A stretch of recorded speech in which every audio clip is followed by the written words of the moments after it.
Bob Herbert's op-ed.tv is made possible in part by the CUNY TV Foundation with the support of Ann Ulnick.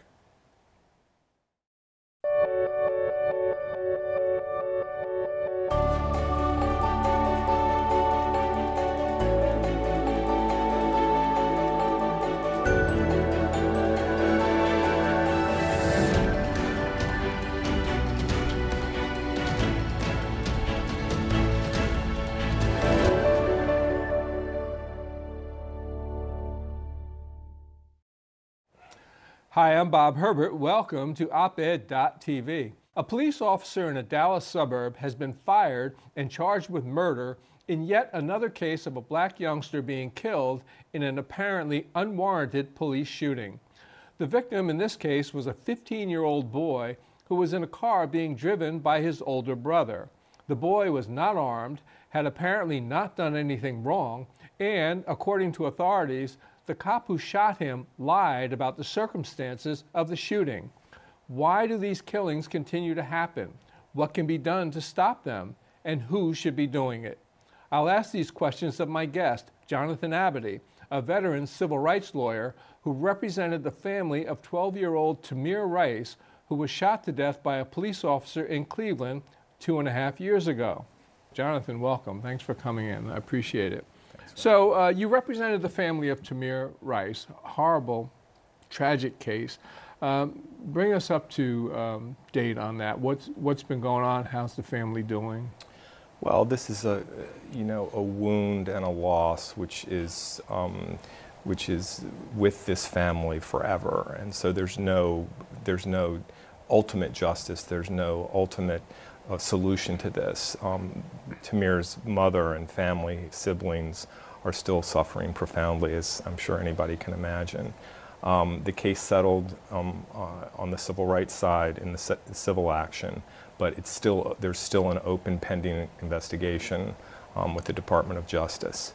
And I think that we've been inundated in the media with case after case of police violence, but Tamir's case is probably one of the most disturbing, I think, that in recent memory. I mean, this was a 12-year-old child who, right, in November of 2014, was in a park with a toy gun, bothering nobody, and was essentially summarily executed in a drive-by shooting by the police.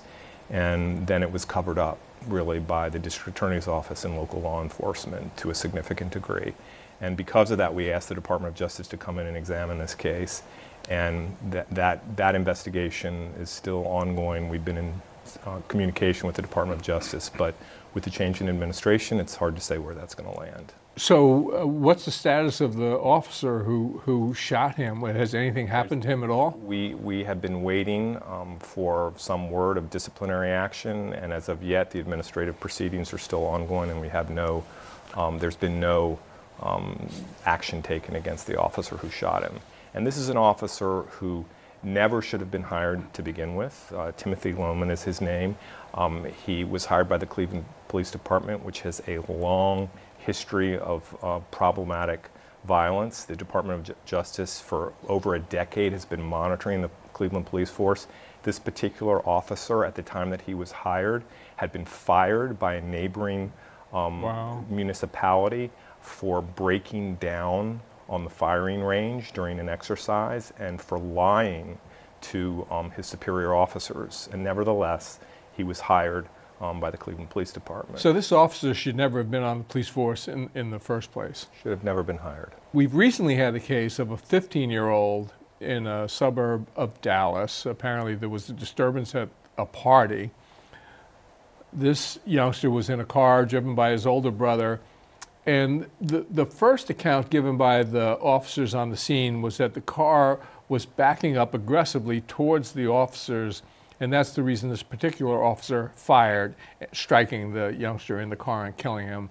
The officer had a body camera, and the body camera showed that the car was actually driving away from the officers. So this is another example of how often in these cases, the police officers and others lie about what actually happened. But I'm curious, when you first heard about this case, you've seen so many and you've been so close to Tamir Rice situation. What went through your mind when you first heard about it?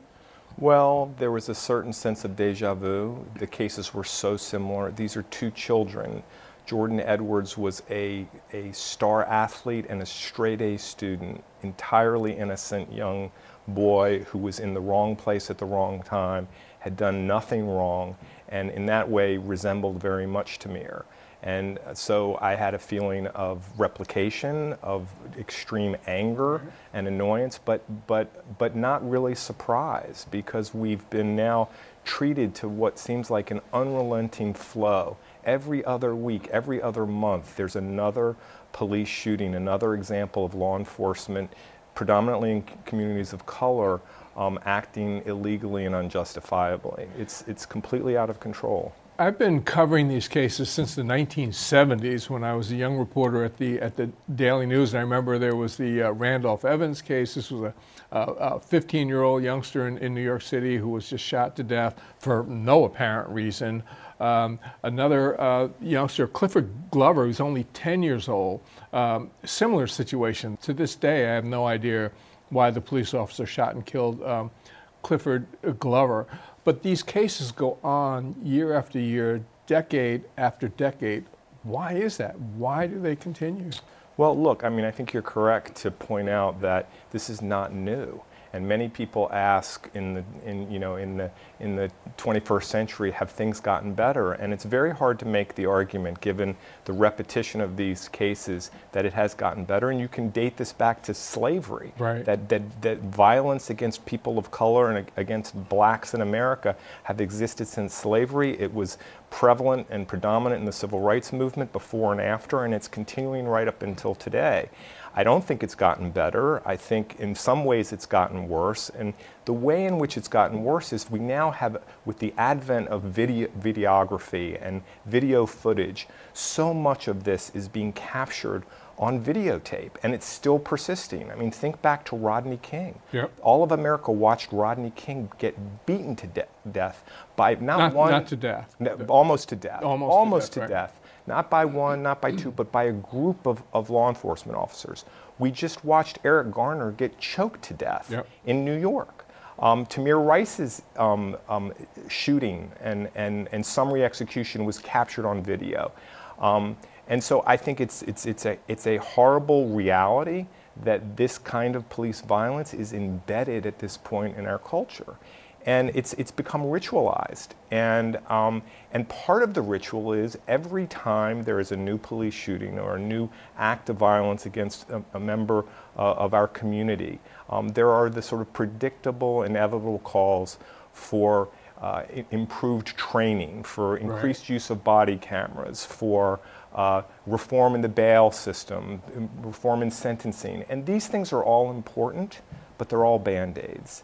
We're treating symptomology, and I think the answer to your question of why is it persisting, the reason is that we're not getting at the root cause of this. The irony is that the real solutions to the criminal justice system and to this kind of violent policing are not to be found in the criminal justice system. Those are just Band-Aids. We're putting a tourniquet on a disease. There are two things that are fundamental to this problem that the American public seems incapable of dealing with. It all gets down to race and poverty. Right. Those are the two things that produce this kind of violence. I mean, look at these communities. All these shootings, the vast majority of these shootings are happening in communities of color, where we have drained these communities of all of the infrastructure, all of the support for educational that provide opportunity. The only thing we seem willing to spend money on is a police force that then becomes an occupying army to control the very behavior that they've created by their neglect. And so I think until the country deals with race and poverty, we're going to have this problem. And you can have all the body cameras that you want. And I mean, look, there was a body camera in this case. Right. Stop the shooting. The shooting happened.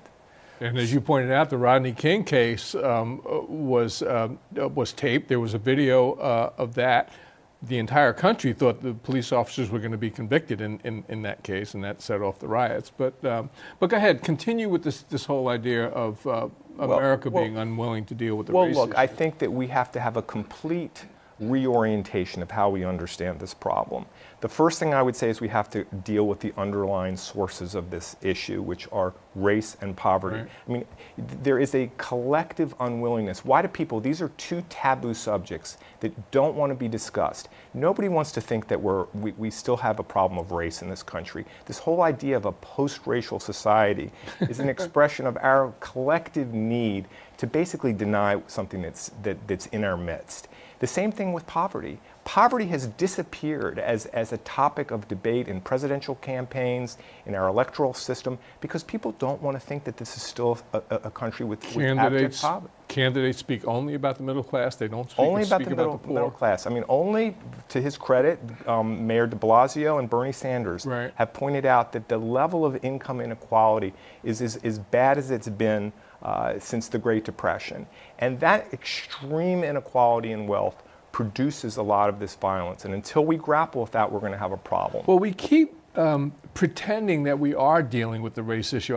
You always hear that we're going to have a national conversation about race, or, we need to talk about it more, or whatever. But nothing ever happens, and I don't really hear any serious conversations about race.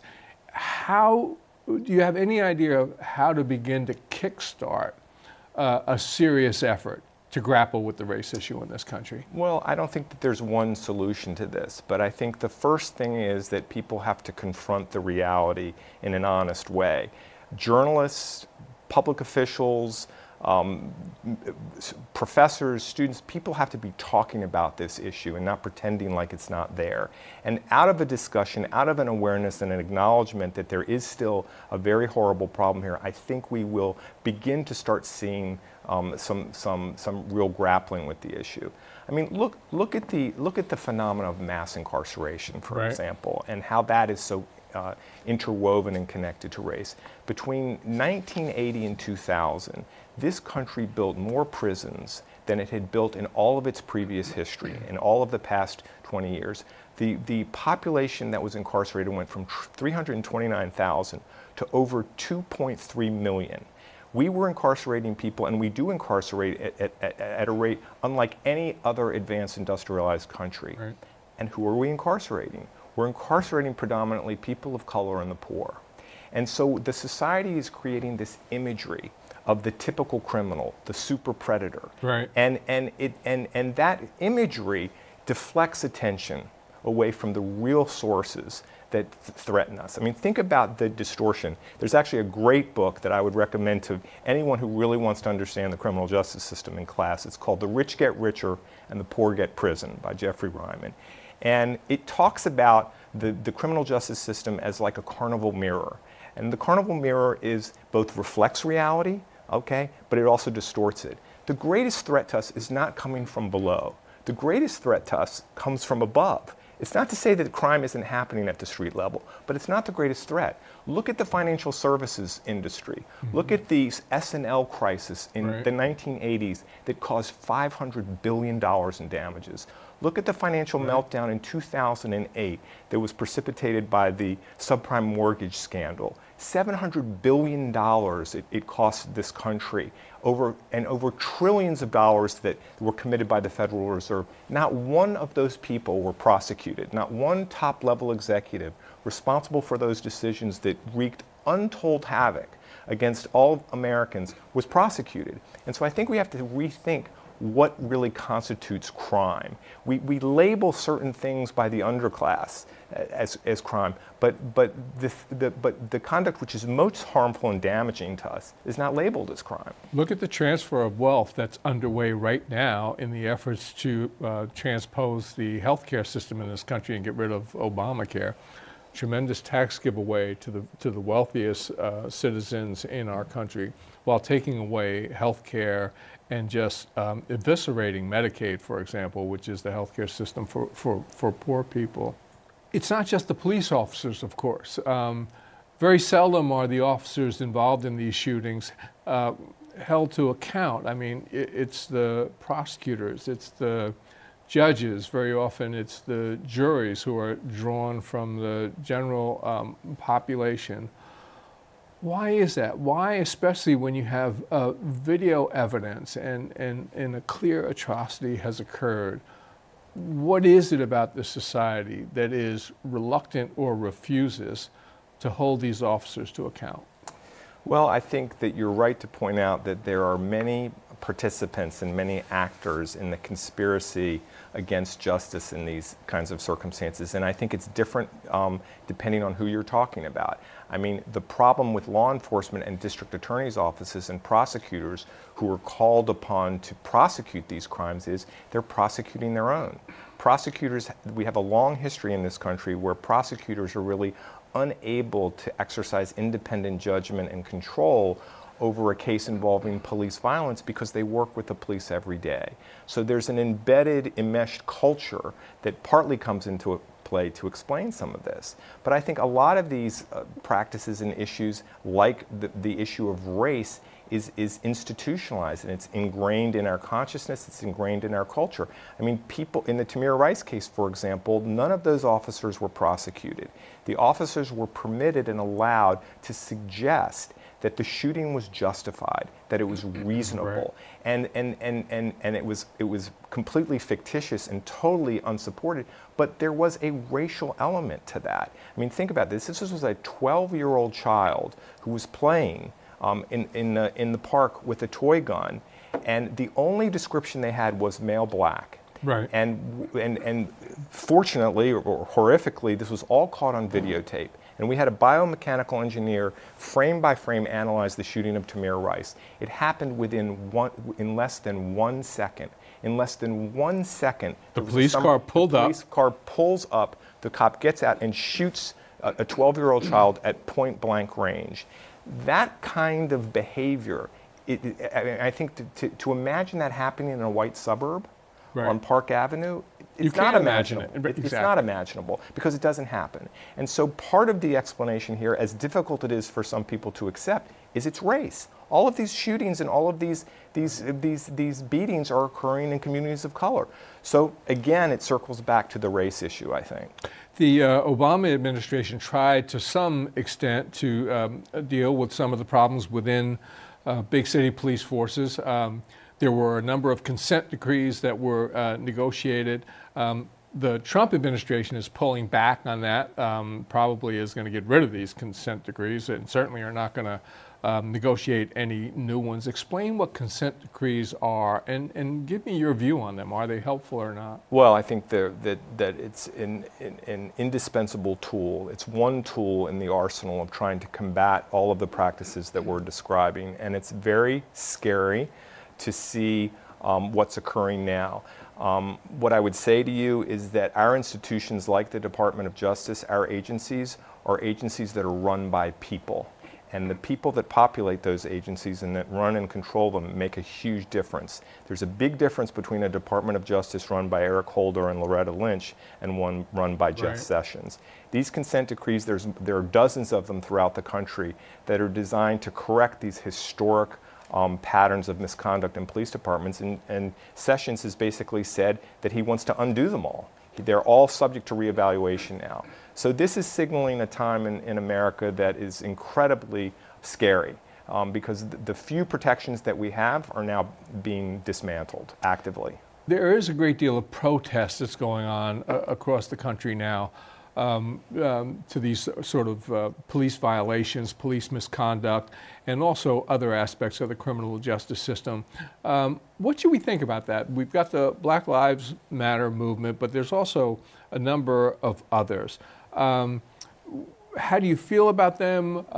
Do you think that they're on the right track? Would you offer some advice? Give us a sense of how to view these protest movements. Well, if we just look at the phenomena of civil disobedience and protest, I don't think there's enough of it. I think we're living in a time within a presidential administration that none of us could have imagined. And if anything, there's not enough civil disobedience and protest and activism. I think that the country has one of the America's great legacies is its legacy of protest, which perhaps had its heyday and its highest moment during the civil rights movement. And I think there are a lot of people that care about human rights, that care about constitutional rights, that care about this country, that care about justice, and that care about democracy, that think we need to be in the street. And so I think these organizations like Black Lives Matters and others that are protesting are doing very important work. It's not to say that every single view that they hold is correct or that they have the key to unlock all of the things that are ailing the society, but that's an expression of fundamental and legitimate rage and concern and anger over people being killed and people being abused and mistreated. And it's a response to this horrible, massive reallocation of wealth that you're describing that results in this huge income disparity. You mentioned that one of the things that ordinary people can do who are concerned about these issues is vote. Talk about the importance of voting. Well, look, I think that if you recognize that there is this radical extreme disparity in wealth in this country, and that that income disparity produces many of the maladies that we're now complaining of and suffering with, then the only way to correct it is to get people into office who are going to change the direction of this government. I mean, right now you have the Trump administration wanting to spend $70 billion to build a wall to keep out immigrants when immigrants basically built this country. You have a radical expansion in the Department of Defense to basically create and prepare the country for war instead of investing in the State Department and diplomacy. People need to get out and elect people who are going to prioritize things in the appropriate way, spend money and invest in our communities, invest in human beings, not in creating war, not in making enemies of the people that are hardworking Americans. Now, you were a founding partner of a law firm, Emory and is it Shelley? Emory, Shelley, Brinckerhoff, and Abady. And Abady. Abady being the most important of the four names. Exactly right. Talk about, now this is a firm that has for a long time really focused on civil rights and civil liberties issues and race issues and criminal justice and that sort of thing. Talk about how this firm came to be. What made you guys decide to create this law firm? Well, all of the founding partners have histories and tradition of work in the public interest sector. All of us are activists of some sort. We consider ourselves political lawyers. And we wanted to make a difference. We wanted to do work that was socially meaningful, and we felt that in order to do it, you had to have a firm of a sufficient heft and size to be able to get into big cases. And so we developed this firm, and it gradually grew because there's a need for it. And so we're in all kinds of civil rights and constitutional areas: voting rights, First Amendment, police misconduct, prisoners' rights, things that address abuse of power and that attempt to correct and help the disadvantaged in our society. What drew you to the law? You decided to become a lawyer, and then after becoming a lawyer, you decided to focus on these issues. Why? Well, I grew up in the South. We were talking a little bit about this off camera. I grew up in the South in the 70s. I was bused during the desegregation campaign in the South, and I think that the whole idea of integration as a feature of democracy was something that was really important in my household. I happen to be Jewish. I think there's a real synergy between the African American community and Jews, because both groups have been the victims of discrimination and unfair treatment. And so I think my early experience in the South as a Jew, living through busing and seeing bigotry and racial hatred, probably had a sort of a very profound effect on me, and I felt like I wanted to make a difference. And you have. We've run out of time. Jonathan Abady, thank you so much. Thanks for having me, Bob. We'll be back in a moment with a final word.